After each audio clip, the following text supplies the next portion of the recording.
Okay, good morning, guys.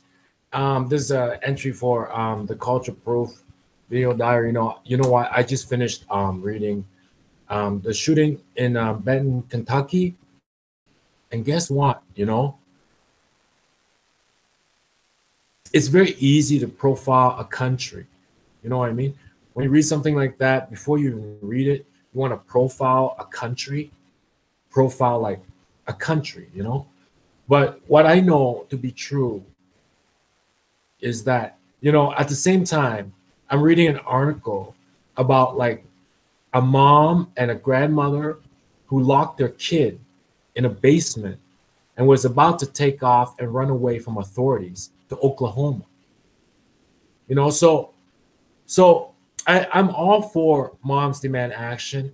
I support this arm harm because you know what, nobody checks if this kid grew up locked in his basement, burnt with like cigarettes and beaten up.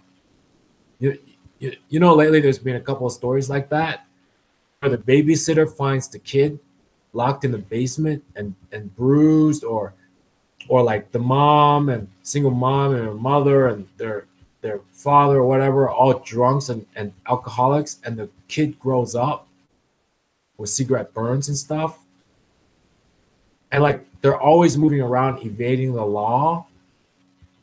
So and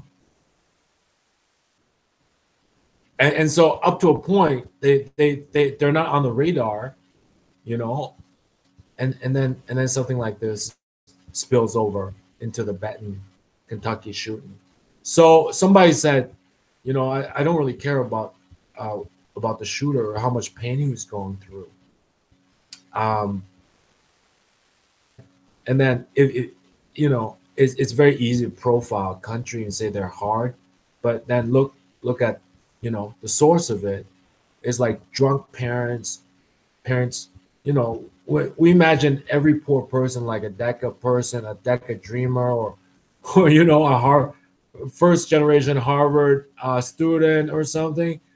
Unfortunately, there's a few that are like just moving around state to state. They're drunk.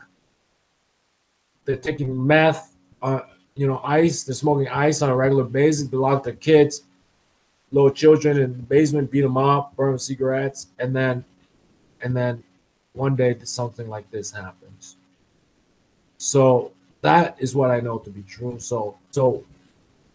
Um, it's not an infringement on constitutional rights to bear arms, but you're reading these stories of parents and little ones locking them in the basement, being chased by cops state to state, babysitters discovering them all beat up. I mean, these kids are drowning at home, and then something like this, and like, how is this happening? And then like other people will profile your entire country. Other people want to throw a blanket on the shooter, comfort them. I'm saying there are some families like this, and when they're old enough to handle a gun, something like this is gonna happen. Okay, that's what I know to be true. I'll see you guys later. Bye bye.